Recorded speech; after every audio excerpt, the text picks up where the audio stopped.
Hello, welcome back to the channel. My name is Kaylina and this is the Fox's Hideaway, and today we are doing part 2 of Unquiet Voices review and just kind of discussion. So we are going to just jump right in. Let's get started.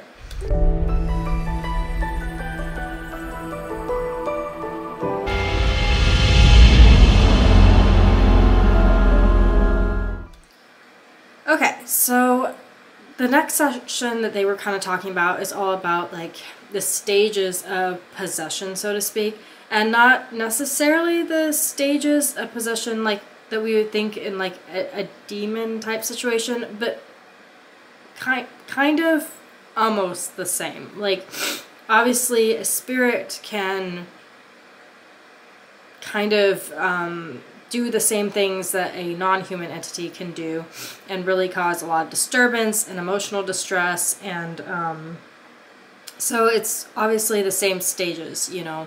And so I'm not going to go into it too much because I've talked about this before on my channels. I think I have a demonology video that goes into that, but it's infestation, obsession, oppression, and possession. And so spirits can kind of do things similar as well, but also not to like scare everybody, because most of the time when you're dealing with a spirit, we were just talking about this the other day at my other job, that most of the time when dealing with spirits, if you just ignore them, they will eventually go away. And I really have run into this. The one that was kind of aggressive here that I've been dealing with for a while, it's just about gone. I don't really feel it as often. I don't have to keep my salt and water under the bed anymore. I haven't been having as many bad dreams. Like, eventually, if they're not getting what they want from you, they're going to leave. So, don't give them the energy. Don't give them the attention. And eventually, they're just desperate for energy, so they're gonna go somewhere else and pick an easier target, unfortunately. But it's good news for you, because so often there's so much fear around spirits, but really there are ways to keep the situation under control. Now, I'm not saying that's for every single circumstance. Obviously, I haven't run into every single type of spirit, every single type of entity that you could run into. And yes, some may be a little bit more powerful and a little bit more difficult to get rid of than others. But if we're talking about human spirits, generally speaking, ignore them long enough and they're going to move on. It's when we start getting fearful and we start giving them all that energy that they can just feed off of that just keeps them around constantly. And then they just get more powerful and they stick around and they cause a lot more problems. But usually a main may have like an obsession to a certain person because they don't want to leave a loved one behind for whatever reason, and they might want to remain with said person until that person passes on as well. But sometimes that's not healthy for either side. First of all, that main needs to pass on. Second of all, the people that are living, spirits can drain your energy, and then next thing you know, you're feeling just sick all the time and you have no energy, and it's not a great situation. This can also happen when someone on the living side grieves so much and so heavily in that it keeps that spirit bound here, which obviously you don't want to do. And obviously it's such a complex topic to talk about, just because obviously when someone passes on, there is a grieving state. So it's not to say that you can't grieve. It's just you can't obsessively keep them here, you know, because as much as you want them here, it's never going to be the same way again, as hard as that is to hear. And when you're going through it, that's so hard to, you know, come to terms with, because we've known that person for however long, and the next thing we know, they're gone, and it's just different. And although I truly believe they're never truly gone, but yeah, you can sometimes just feel desperate to grasp on to them in whatever way we can. So it's hard. But it's not to say that you don't grieve. Like, obviously grieving is a normal human process of losing somebody. So, but just don't like hold on so tightly Don't be trying to do like Ouija boards to try to call them back, because first of all, any lower spirit that can come through is going to come through and feed off that energy. And second of all, you need to give that person a good amount of time to readjust to their new surroundings. Give them enough time to pass over. Give them enough time to figure out their new state of being before we just call them right back and deter them from the path that they're supposed to be on. That's why there's been times where I've walked into like metaphysical stores and you'll hear somebody who has just lost somebody, and obviously it's just a devastating place to be, you know, but they're always like, how can I talk to them? How can I, you know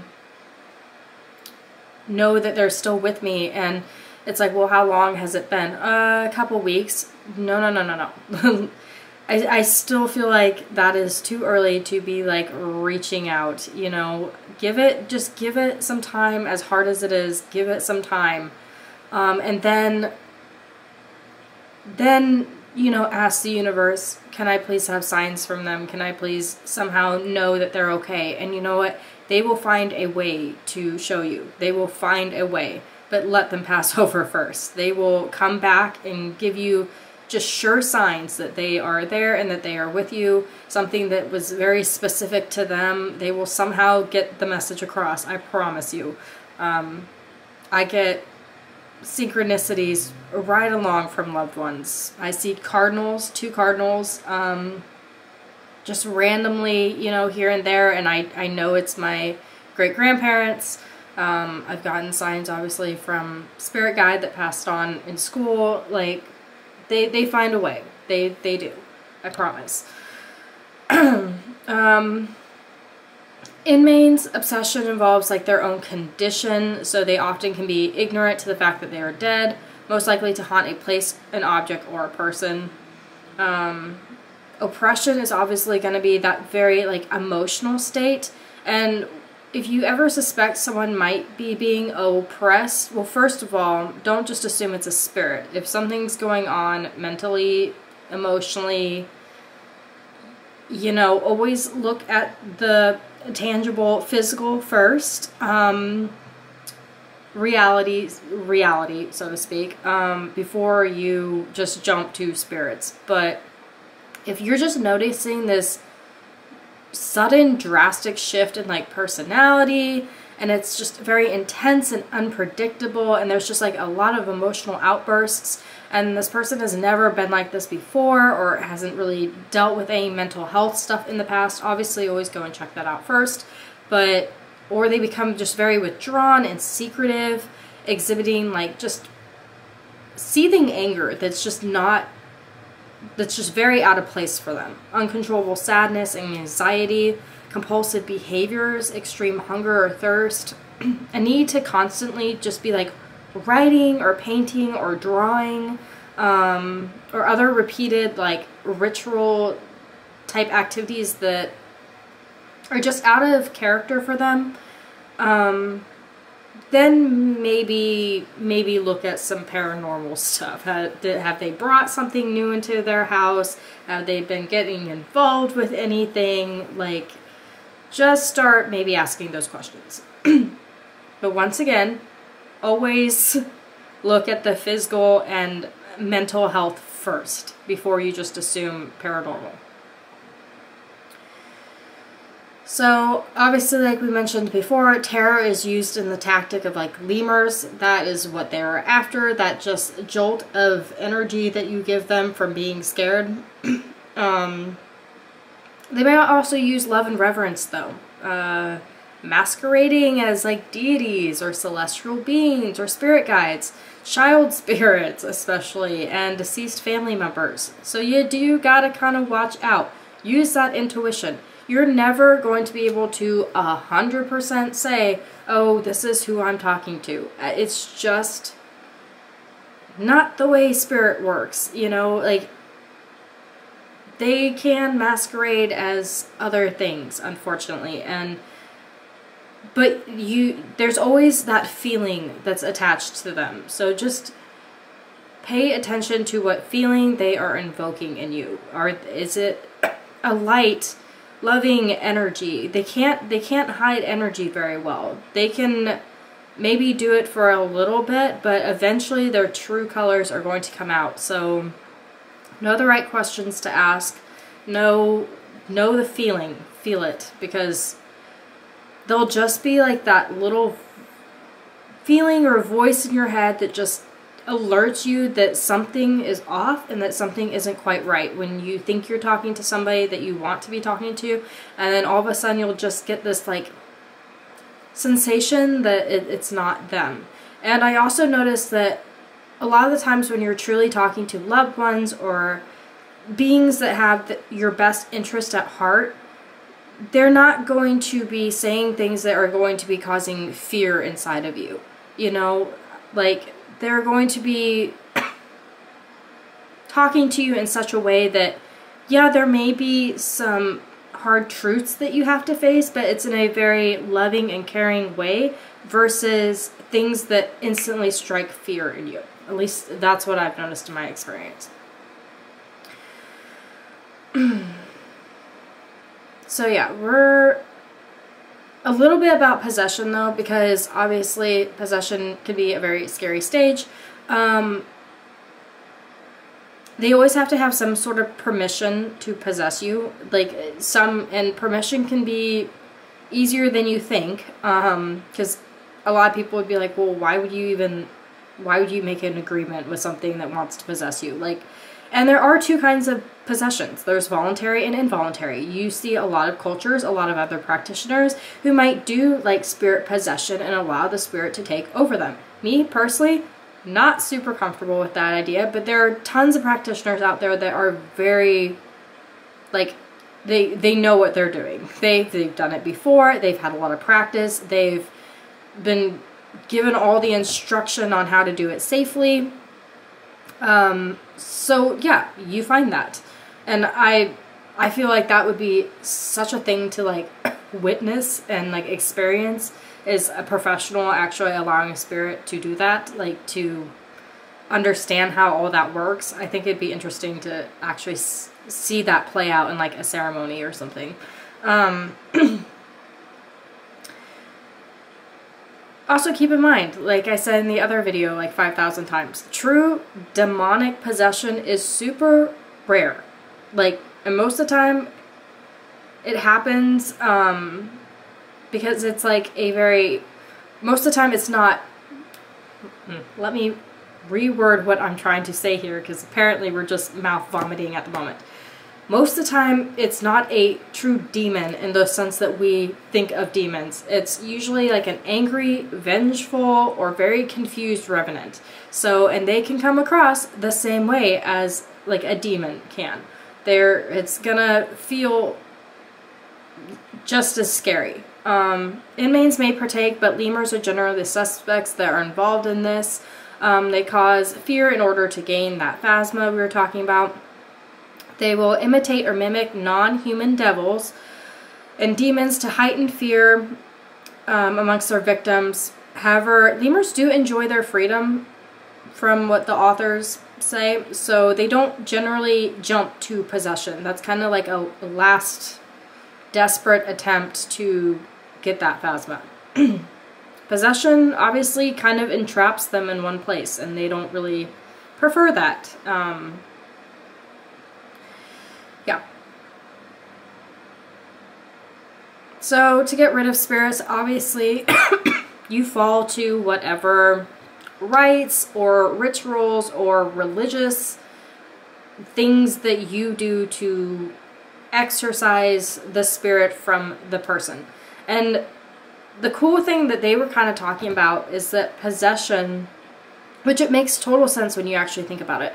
Most of the time people associate like exorcism with expelling the spirit out of the person, and it's very dramatic and blah blah blah blah blah. But really what exorcism does is weakens the spirit to the point where the person who has made the agreement with that spirit for whatever reason, accidentally, on purpose, whatever, can gain consciousness enough so that they can rebuke the spirit themselves. Because you have to be, well, not necessarily. Other people can cut ties with spirits for you as well. Because obviously you see that in cases where, like, maybe a spirit is following around a child or something, and the parent steps in and gets rid of it for the kiddo.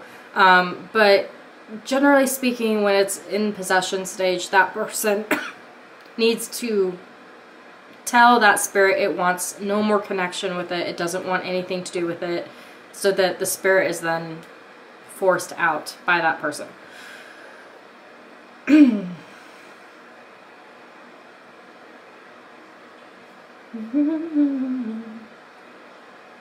So yeah, and then general helpful skills to potentially know is obviously how to protect yourself, how to cleanse. Grounding is super important, and visualization.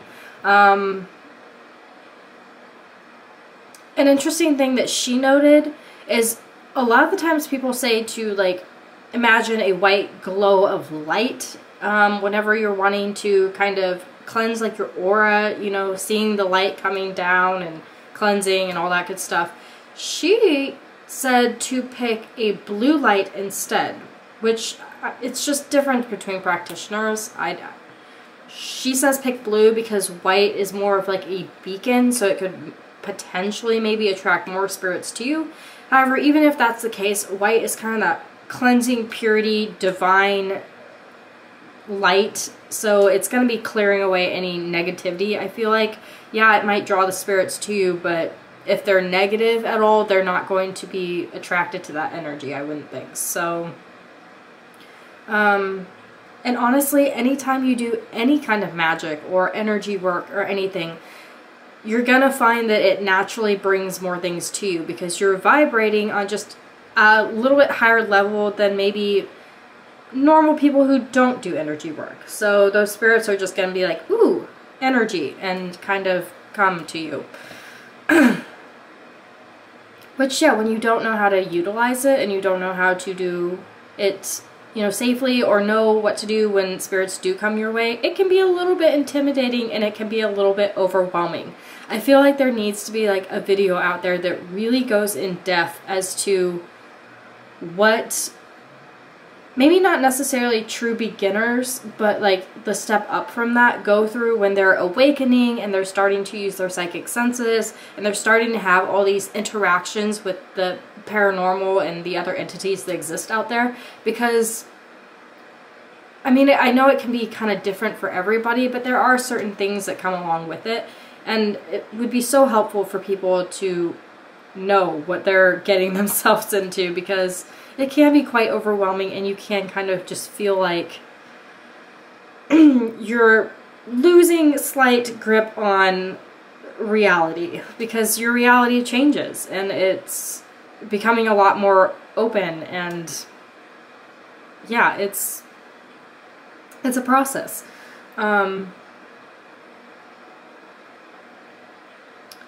Yeah, for grounding and breathing techniques, they also say you can put a covering on your head, which I have this on today because my other job we're going to go over and maybe talk to that spirit a bit and just kind of come up with a game plan as to how we can get along with it. Because I think we're all in agreement that it's not necessarily just going to go away because it's attached to the land.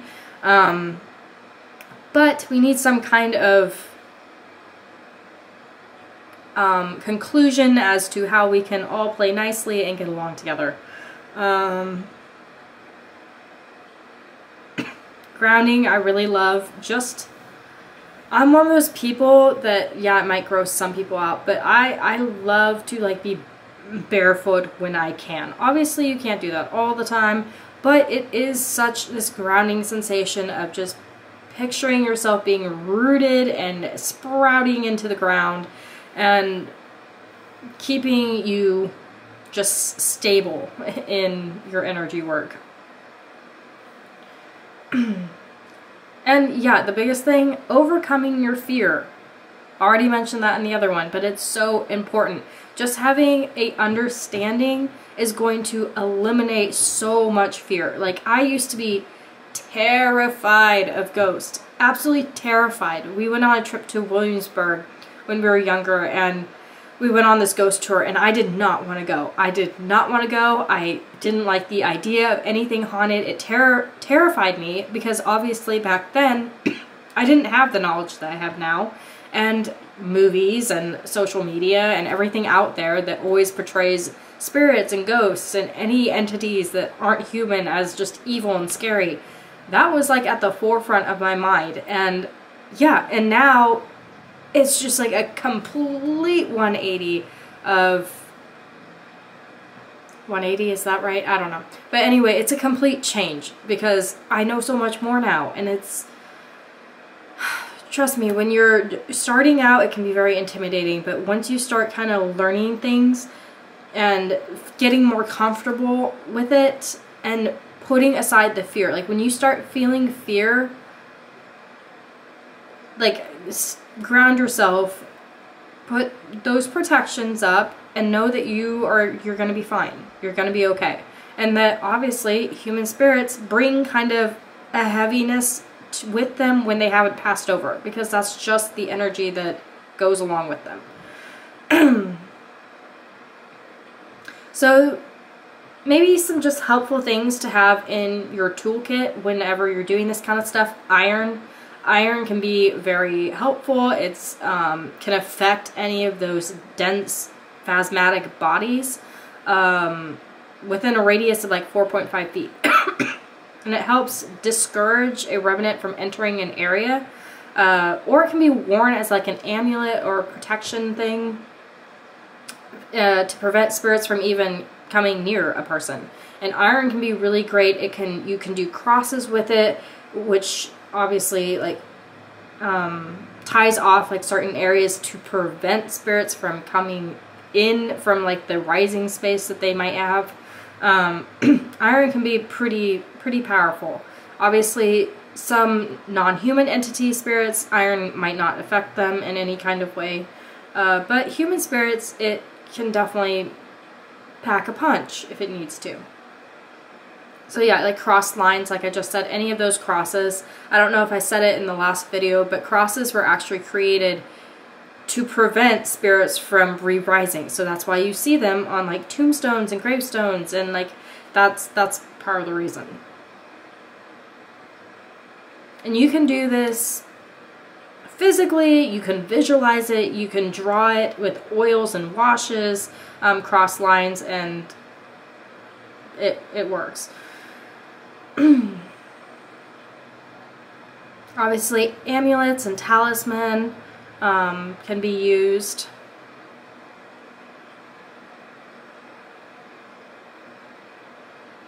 Just a tip when cleansing different tool items, make sure you're only cleansing like the surface level and not getting like deep into the actual like purpose of the item. You're just wanting to cleanse away that top energy that it's collecting. If you go too deep, then you're going to have to recharge it for like whatever purpose it's being used for, and remind it of its properties. You don't want to strip its intelligence. For instance, like rinsing something underwater might be a good option just to cleanse it, and water is so good for cleansing. Highly recommend.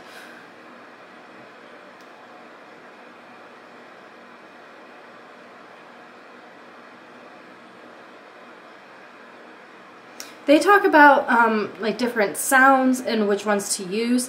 They said bells are common, but things such as like horns and wind instruments and like whistles are used to communicate with like aerial spirits and other beings.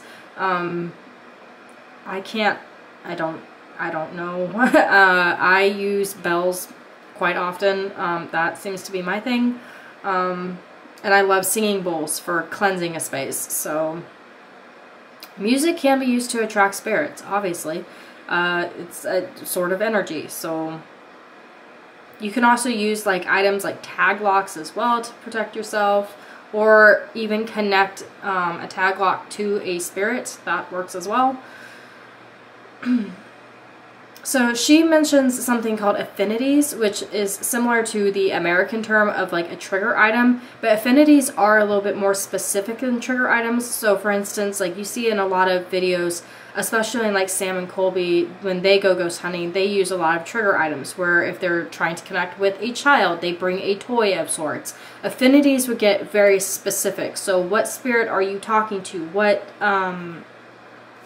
What year were they born? So looking and bringing a specific toy that was specific to that time period versus just any kind of toy. And this makes it a little bit easier for spirits to communicate because it's something that's very recognizable to them. It's not just a toy that maybe they've never seen before because that didn't exist in their era, but a doll that would have existed in their time frame where it's an instant like recognition thing.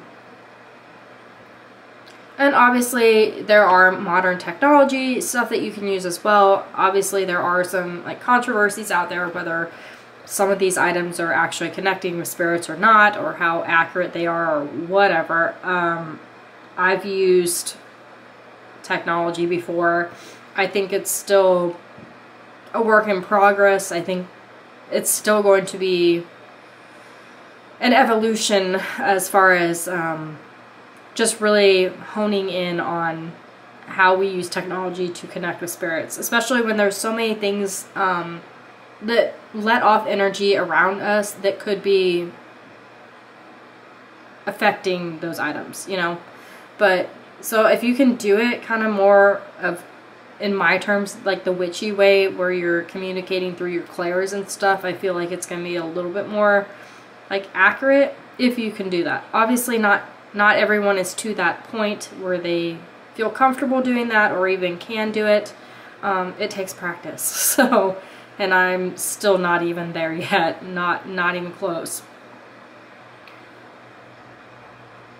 You can also do things like scrying, obviously. Scrying can be very intimidating at first because you have zero control over what the spirit realm shows you. So just be prepared for that.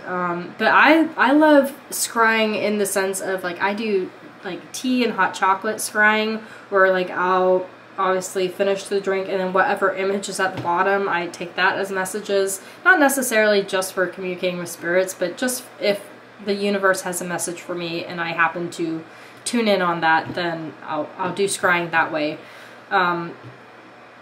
Like I think I mentioned the last one, mirrors just kind of freak me out. I want to get brave enough to do scrying like in the mirror form, but it's one thing to feel things and to hear things. It's a whole other sensory input when you can actually see them. I want to develop that sense more, but you don't know what you're going to see, you know? And yeah, the fear thing, even when you've been practicing for a while, there's still gonna be things that might just kind of startle you. And obviously you just want to be careful how much energy you're putting out. You can also use things to hear by using like seashells or animal horns or speaking trumpets.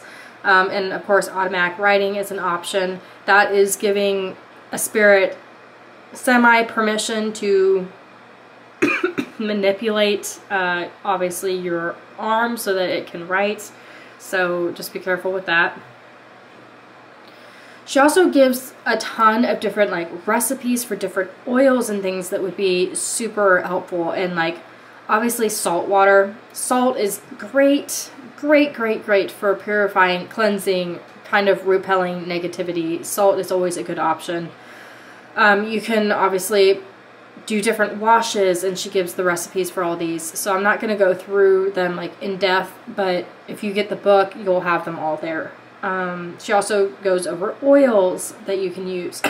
And a lot of them work with like wormwood and mugwort. I like wormwood. I know a lot of people's go-to is kind of mugwort, but wormwood I feel like works in very similar manner. So yeah, all of these different blends that she gives that can either repel the dead or attract them in. Yeah. She has a whole section of just kind of important definitions that you're going to run into if you do this kind of work.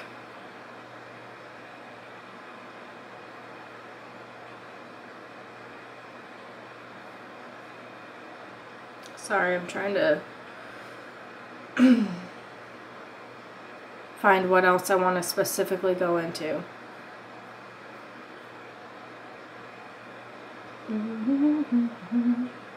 So they kind of came up with 4 essential objectives when you're doing spirit work. So 1, confirming who the active entity or entities are and their classification. Obviously that's very important. You want to know what you're working with. 2, understanding what type of infestation activity is occurring. 3, revealing why the spirit is acting out and the motivating attachments. And 4, discovering where the spirits enter its location. They're always going to have a specific spot that they're rising from.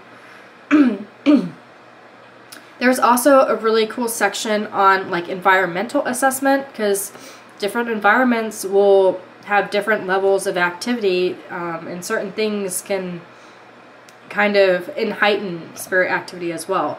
So there's different types of environmental ghost spirit hunting that you can do.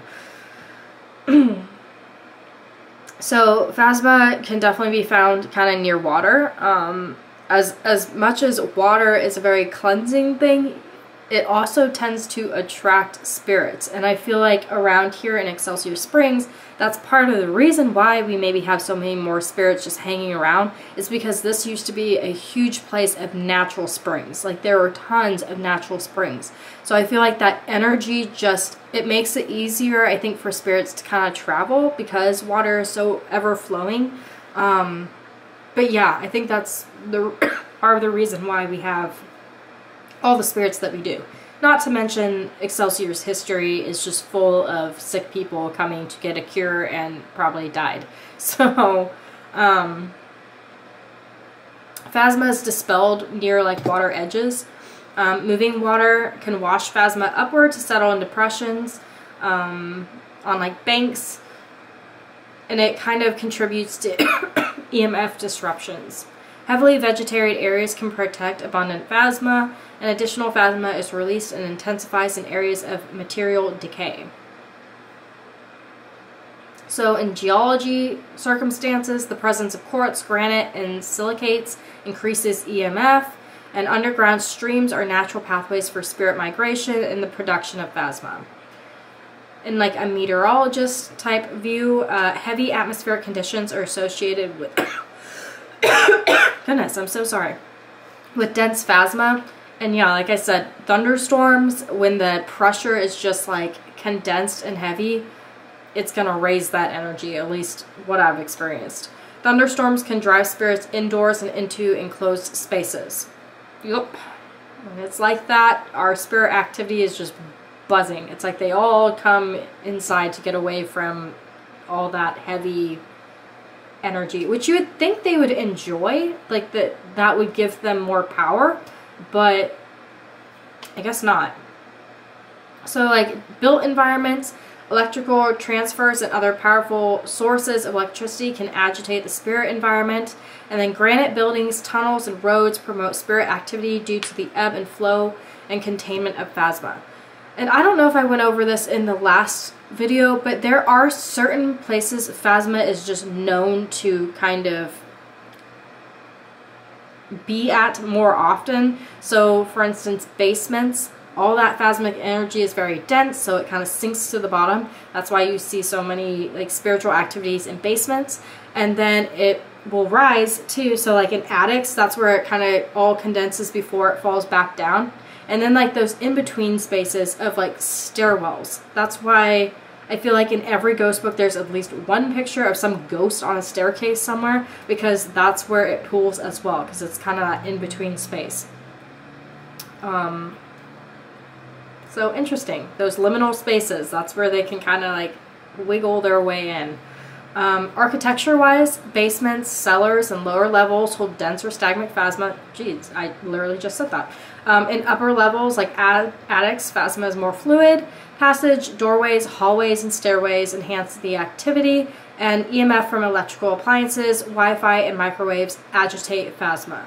So that's generally why they interact with electricity or like different technological things. Is it not necessarily to like feed off of that, but to get the reaction from us, because they know that's how we're trying to interact with them. So places of rising, this is where they're going to come up from. This is where the spirits can enter into our realm. It will be a quiet area that isn't visited very often. Do not disturb this area and leave it for the spirit to go back to until you get rid of it. After you are sure the spirit has departed, then you can seal it with those crosses that we were talking about. With like iron or visualization, I would just do it physically with iron just to really concrete that baby up so that they can't get back through, if that is what you're wanting to do. They also go over like different people who shouldn't maybe get involved with the spirit realm. Someone who has obviously undergone something very traumatic recently, or even surgery that has open wounds, just to be on the safe, precautious side. Children, unborn babies, people who are pregnant, maybe we just shouldn't. And pubescents or other individuals who demonstrate uncontrolled psychic influence. So those are going to be your powerful kiddos who are like the poltergeist activity that they don't probably even realize they are doing. But that can really stir up some trouble potentially as well.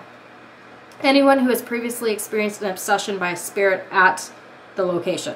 Obviously, you don't want to bring back that special someone that spirit just really connected with in a negative way. Probably not a great idea. Anyone who's considered mentally or emotionally at risk. Obviously, I do what you will, but when you are kind of in an emotional state of just depression or even anxiety, spirit activity, whether on purpose or not, can just maybe make those symptoms worse. So just watch out. Just be safe. Obviously, it's not to say that obviously I deal with depression. I deal with anxiety. I still like interacting with spirit. Most of the time, the experiences are not bad, and having the background information now obviously makes it a lot easier. But yes, they will feed on that depression and anxiety. It's energy, and they can feed off of it. So, but you know, I don't feel like it's anyone's right to be like, no, you absolutely can't do this because you know, suffer from depression. You've got to decide. So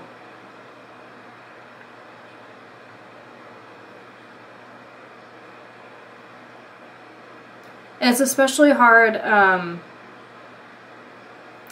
find it very important to have a good support system, because obviously this realm is a mystery to many people. So the majority, maybe not everywhere, but at least here in America, I feel like the general person, although they might not necessarily disbelieve in ghosts, they're not talking about it all the time. You know, I know when I first started getting into this, and like I was talking to my parents and stuff like that, they were like, oh, okay, sweetie, all right, sure.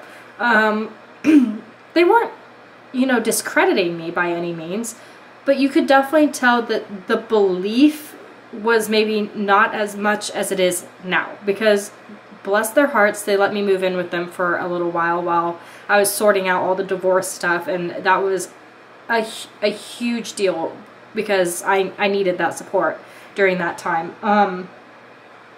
But they got a little more than they signed up for, because when you do spirit work and energy work, you always kind of just have things with you. And most of the time they don't cause problems, but sometimes they can, or they're just mischievous, or they just bring kind of a lower energy that is maybe unwelcomed in a lot of circumstances.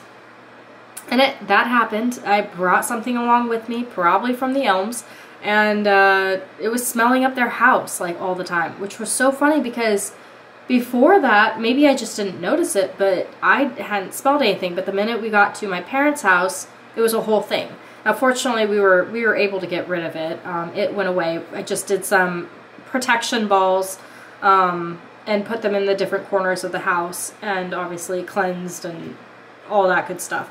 So, but yeah, you want a good support system, a group of people that you know you can go and talk to them, and they're not going to be like, oh, okay, sure, whatever you say. You need them to actually like understand what you're talking about, because otherwise, yeah, you're gonna feel crazy real fast. And they can validate your experiences and maybe even have some good advice and some good tips to kind of deal with whatever it is you're dealing with. And obviously, never get involved with something that you feel like is over your head.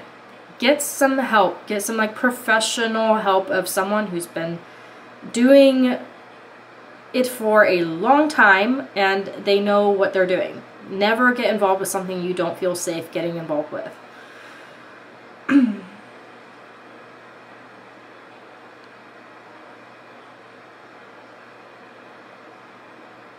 And remember, shadows, apparitions, they're not necessarily there to cause you terror or harm or anything. That is just the spirit manifesting in whatever way it can so that it can communicate with you. Oftentimes, they do not have control on how they manifest.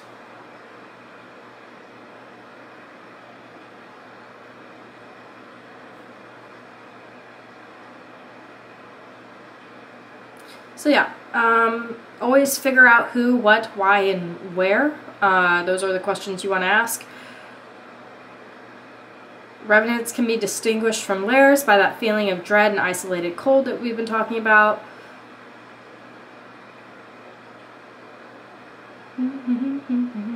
We've already talked about all the mains and in-mains and all that kind of stuff, so we are going to move on. So there could be lots of reasons as to why a spirit is not passing on. So we're just going to go over a few of those reasons because there are a few different ones. So heavy emotions that weigh the soul down, confusion from trauma, sudden death, or a spiritual doubt, unresolved issues or incomplete tasks that they feel like they need to still finish, holding on to their body or aspect of their material life, family and loved ones clinging a little bit too tightly, fear of losing themselves or facing what comes next. I feel like that is such a big one that can sometimes frustrate me in certain reasons when we instill fear as to, oh, you're going to hell for blah, blah, blah, blah, blah reasons. And, you know, you could do something, you know, not even that bad and people are condemning you. It's like, first of all, you have no right to condemn anyone. Last I checked, you are not God. Even though all of us are immortal, and so technically all of us could be godlike in nature, especially when we do activate our powers. So I may have some people up in arms about that comment, but do with it what you will. We are very powerful beings, and most of the time I feel like we are so suppressed and we are told not to, you know, get involved in any of that, but we're losing part of ourselves. We are very spiritual, powerful beings, and why not activate that? You can use it in a good way, you know. We have the choice to use it in a dark way or more of a light way. And there's good and bad and just a million colors of grays in between. So it does frustrate me when it's like, oh, we've got to keep that all suppressed inside, and it's so freeing when you finally let it loose. I'm telling you, it's so freeing. It's great. So lack of funerary rites and guidance, satisfying urges and compulsions inherited from their former life.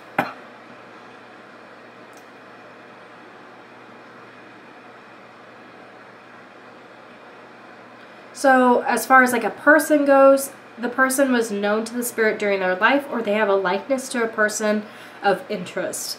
So you'll sometimes see that in cases where like the ghost people are going into certain places, and a spirit might just seem naturally attracted to one person in the group for whatever reason. That could potentially be why. A spirit who is trying to communicate may focus on a person who has a latent ability to perceive spirits or is emotionally susceptible. So yeah, those empaths or anyone who has natural clair abilities, if the spirit senses that you can actually commune with them, they're going to beeline to that person.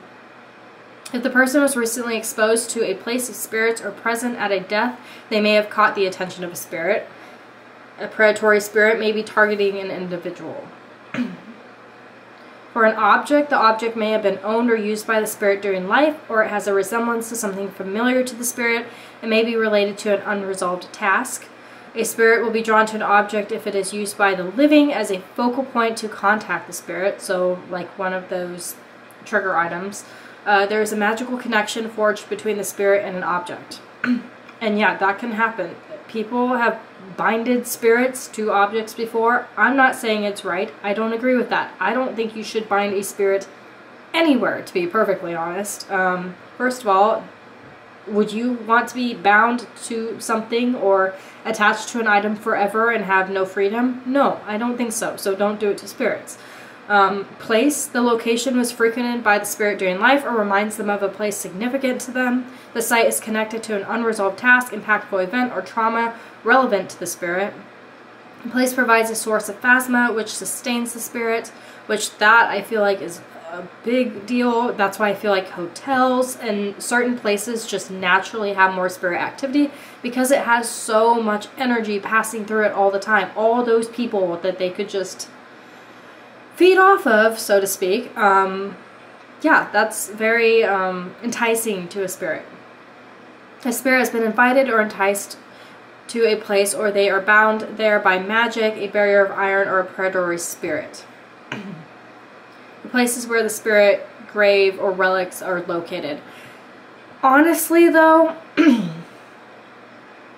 I can't say it's the case all the time, but I agree with the statement that I hear from a lot of practitioners, especially those of us who spend time in grave sites, which I do, because they're quiet. They're actually very quiet. And although, yes, you could run into some spirits there, most of the time, I just don't feel like spirits are hanging out at their grave sites. I feel like there's even the ones that haven't passed on. I mean, if you think about it, the gravesite, that might be where their physical body is. So sure, if they're attached to their physical body, maybe, and I'm just kind of talking to myself here, but there would be so many other places, other people, that spirit would be way more attached to than their gravesite. They've only been at their gravesite for like not long at all, you know? So, and yeah, maybe they're attracted to it for a short time when the family is there grieving and or celebrating their life, you know, and obviously that might be where family members come to meet their loved ones after they have passed on. So yes, there are obviously spirit interactions, but as far as them just hanging out there just all the time for fun, I don't think so. I feel like there's so many other places a spirit would have been in their life that they would be more attracted to than the graveyard.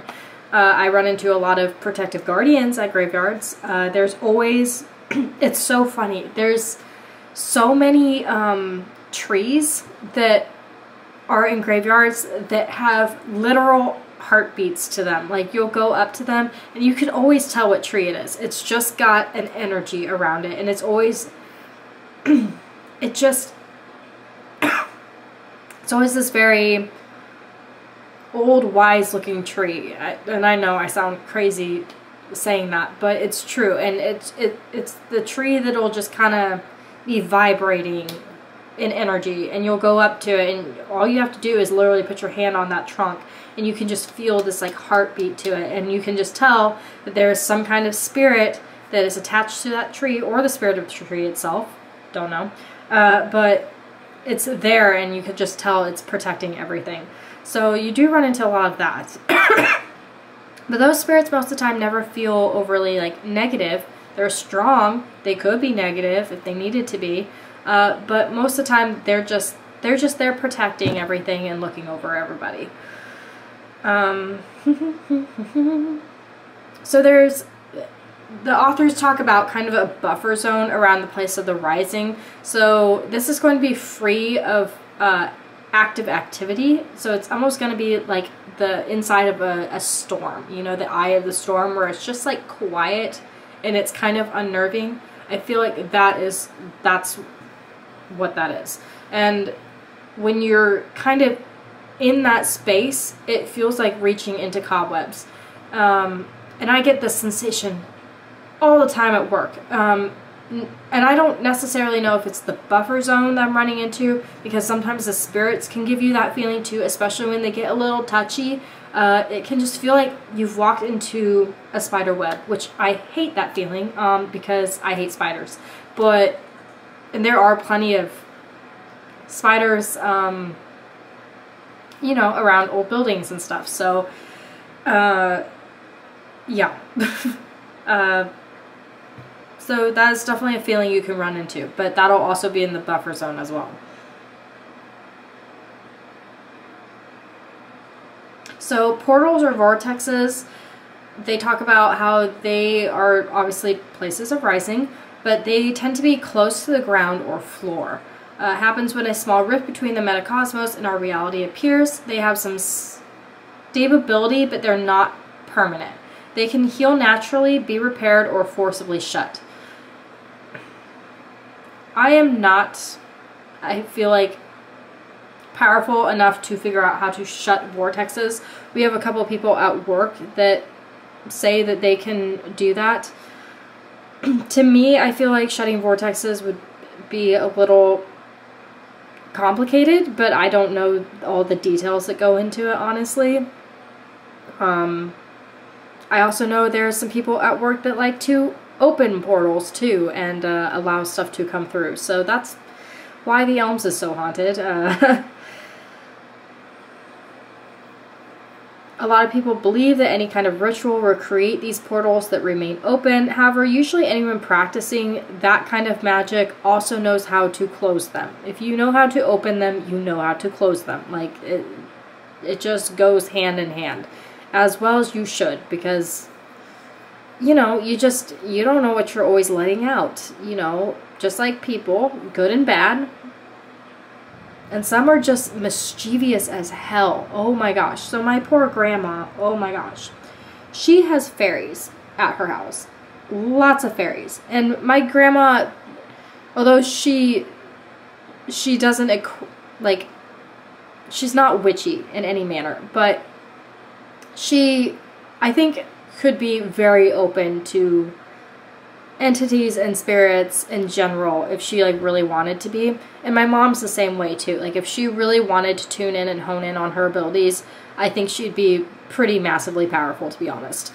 Because she just kind of comes across it naturally, even when she's not even trying, which I envy that so much. I wish I had those abilities, but I kind of have to really work at it to get it to work for me. But and I'll get those things that just randomly happen all the time, and I'm like, that's great when they happen, and that's awesome, but I would like to actually hone in and tune in, like, when I want, because that would actually be more helpful.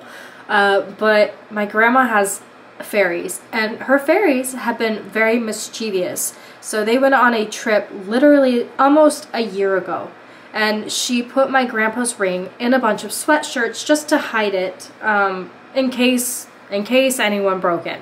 They have an alarm system, so the likelihood of that happening, not good. But she didn't want it, like, in a jewelry box or anything, if for some reason that happened.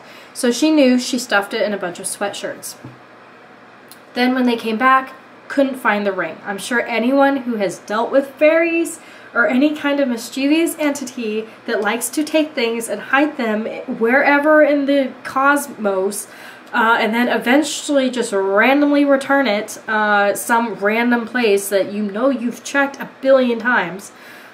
Similar situation here. So literally months have gone by, and every single one of us has been at that house, searched high and low, under every cabinet, under every sweatshirt, every single drawer you could possibly imagine. We've searched for this darn ring. Yeah, and they've searched for a billion times, looked everywhere, absolutely everywhere. August, my grandma sends a picture to my mom of the ring sitting on a lotion bottle, like a lotion bottle cap, underneath the cabinet, just right there. I swear, I looked underneath that sink when I was there, all the drawers. I know my sisters did, my mom did, my grandpa did several times, my grandma did. The ring just sitting right there on a lotion bottle, which my grandma would never do. Never. And so the funny thing is, not the funny thing, but my grandma's brother passed away a long time ago. But he is a huge guardian spirit. He watches over my mom. There are so many events on his birthday, August 26th, that correlate with my mom's life. She got my sister and me on August 26th. Her wedding anniversary is on August 26th. It's National Dog Day, which her service dog is all tied in with that too.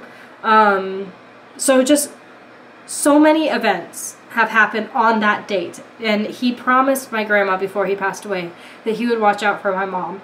And sorry, I'm getting teared up because it's just really cool. But he 100% has. And so, ironically, August is obviously his birth month. My grandma found her ring in August. And I 100%, without a doubt, believe that he stepped in and found this ring and somehow got it back to her. And so it's just, spirit stuff can be so lovely too. It's not, but it's just funny because her fairies are just at it right now, and they did something else too the other day where they've just been like putting things in weird places, and my grandma's extremely with it. So like she's had all the tests, you know, for Alzheimer's or whatever, so it's not that. We've obviously checked into all the physical and potential mental things that it could be. Not that at all. So, and I know she's got spirits. Like, I know she's got fairies. It's just fairy energy when you go there. But yeah, her fairies have been at it again. And so it was just, I don't even know where I was going with this conversation. But anyway, just another fun spirit story.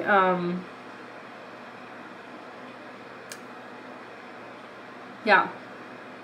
So you have a few different options when dealing with spirits. You can control the space the best you can. You can coexist, pay attention, make peace, or seek an expert's advice.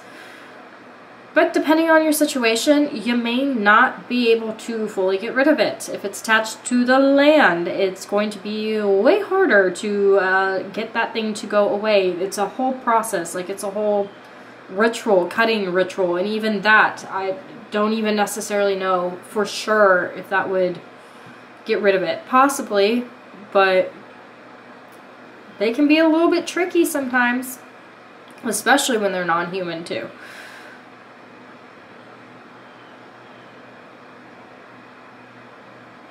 So there are different ways to intervene to get rid of a spirit, which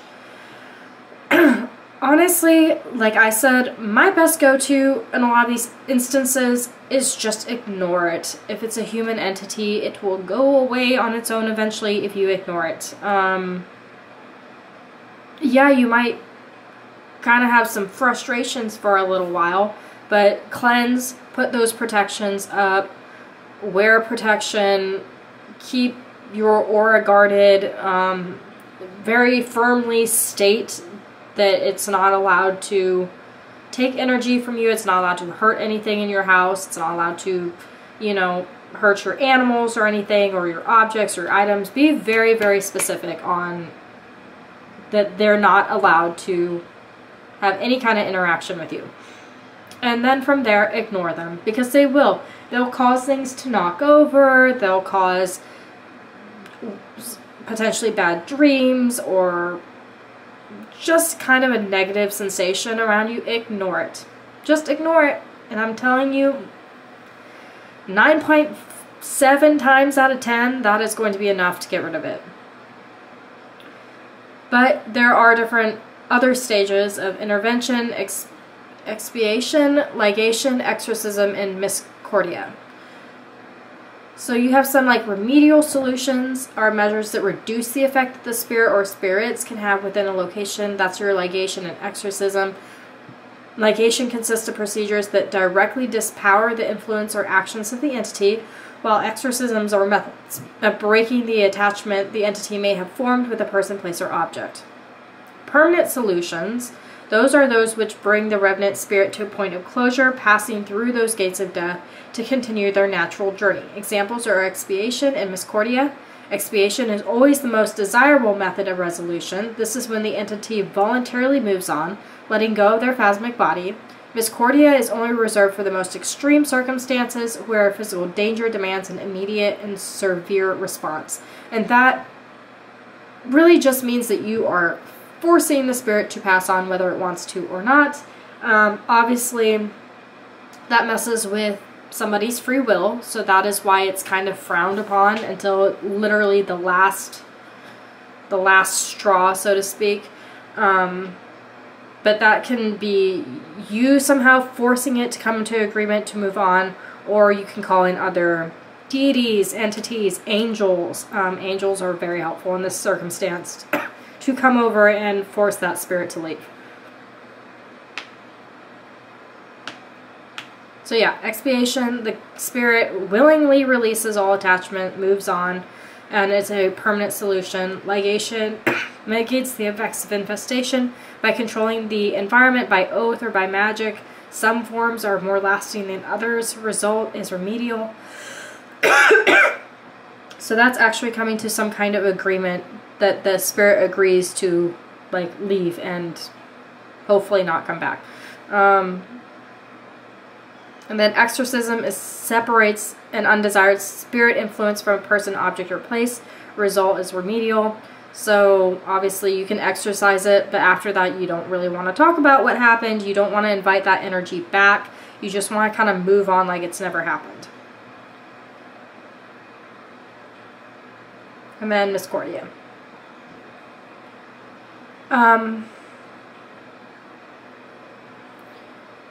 I don't think I'm going to go into all the details of each of these just because we've already been talking for an hour again. But these are all kind of things that you want to be kind of practiced in doing. Like a first timer doesn't want to just waltz in there and try to do this by themselves. You want to have some experience working with spirits. You want to have maybe just call someone experienced and who knows how to do this properly.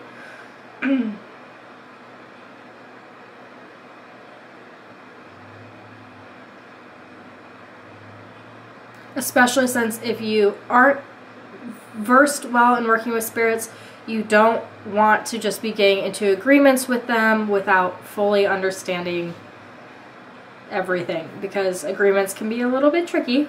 And you want to make sure you follow through with whatever you're saying to the spirit as well, so that that agreement is binding between them, that they follow through with what they say they're going to do, and you follow through with what you're going to do.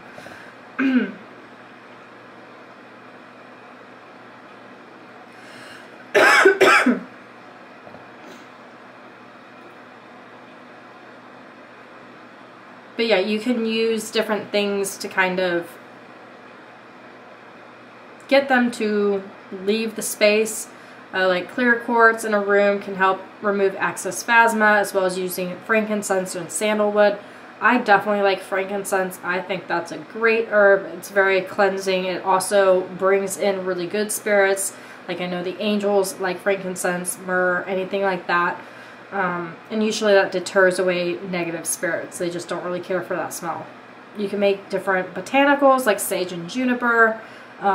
These botanicals do not repel or exorcise them. They simply make it difficult for the entity to act. And I have run into that So there is a difference between, like, you can cleanse a space using certain herbs that might repel the spirit for a little bit, but if you don't have the proper protections up and everything, the minute those herbs or that smell kind of goes away, that spirit can come right back.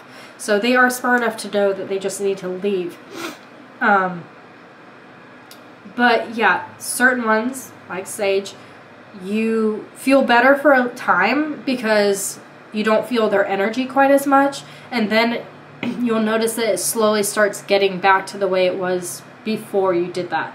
And that's because you're making it hard for them to use their abilities, but it's not necessarily getting rid of them.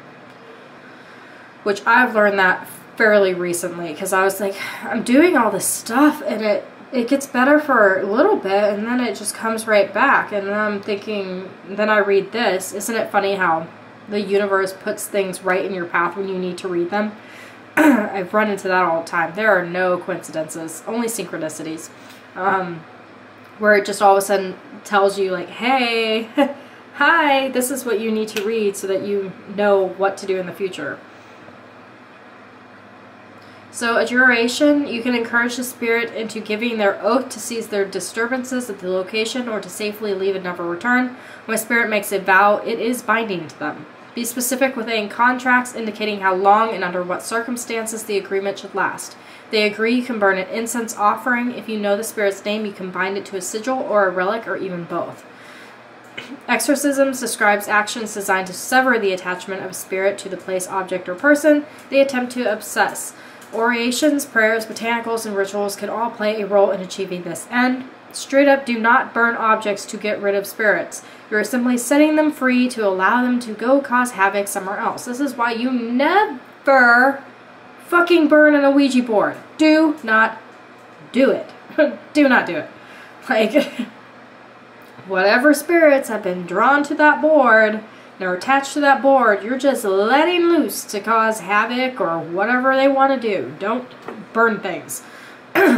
A way to exorcise an object is by sprinkling it with consecrated or salt water along with other herbs like hyssop. This method is limited, however. So yeah, once that energy starts wearing off, and I find this with sigils too, sigils are a great, like, short power punch kind of amount of power. Like, if you need something really quickly and like a kind of shorter burst of energy, sigils are fantastic. But eventually sigils do wear out. They are not going to work forever unless you're constantly recharging them. A more permanent method would be a savory wash applied. This leaves no intelligent phasma left. You can also use clear quartz and red thread. I love clear quartz. Selenite I like. Tourmaline is super protective. Like, that'll keep things away. I like smoky quartz as well if you need a little bit of extra protection. So contain the object in a circle of salt. Recite an oration to clearly state the intention of removing the negative intelligence and restoring the object to a neutral state. Use the savory wash. Can also use scents like savory or mugwort. Bind object with the clear quartz using the red thread. Leave object in the salt circle overnight. Unbind the crystal and wash with consecrated or salt water and wrap in a dark covering. So there's a little step-by-step for you. If a person uses salt, say prayers, give them intentionalized iron or an amulet to wear, move them to a protective space. The person will need to practice cleansing, protection, and spiritualization to stay free from the spirit's influence.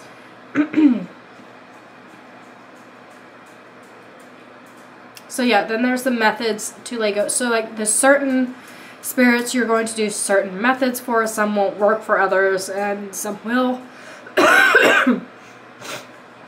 So for like mains, expiation works. In mains, expiation and ligation. Exorcism as a last resort. Lemurs, expiation, best option. Ligation is acceptable. Exorcism is acceptable, and so is Miscordia as a last resort. And larva, Miscordia is the only option because they're just too far gone to even have a conversation with.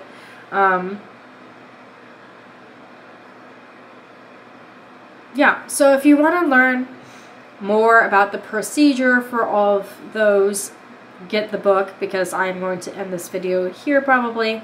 But as a whole, obviously, when you are getting rid of a spirit, you're going to know when it's gone, because the space is just going to feel different. It's gonna feel as if it's just lighter, and you notice it. Like it's a significant difference between kind of the heavy blanket feel that a spirit can bring with it versus when it's gone. It's just the space is lighter, it's fresher, it's just freer, and you'll know the feeling. Yeah, but that is all I've got for you today. So yeah, and then as far as like one last thing, because this is kind of important, as far as like protecting yourself and when to know to recharge certain things. Also, like when you're getting rid of a spirit, along with the lighter feeling, you could have a sudden gust of wind, a candle flame might go out, an apparition of smoke or evacuating, or the sound of ravens. You can also tap into your spirit guides as well, and they'll kind of let you know when it's clear and safe. You'll want to check in with your clients and renew protection when needed. This is obviously if you're doing laying of spirits or ghosts for somebody else. Personal protection, you're going to want to do every like 24 hours for a while. Exorcism with sanctified water, 2 to 3 days. Ligation incense, 2 to 3 weeks. Protection of entry points every 12 months. Talisman, recharge as needed. I like to do talisman or like amulet, anything that I'm wearing that I've charged with protection at least on the monthly basis, but that's just me personally. Sometimes more if we're going through a stage of more spirit activity or just some maybe a mental low or whatever. Cross lines, that's indefinite unless it's like dismantled, and intentionalized iron, indefinite until removed or deactivated. So obviously that iron and those cross lines, that's going to be pretty much a very permanent thing if you need a permanent option. So yeah, okay, we are ending the video now. Hopefully you learned a lot between these two videos. I know I'm always constantly learning things, which is awesome. I can't tell you how many freaking books I have on my shelf that I wish I could just get through and learn all the knowledge. But yeah, as always, stay happy, stay curious, always speak your truth, and I will see you next time for another video. Lots of love. Hope your fall is amazing, and I'll see you next time for another video. Bye.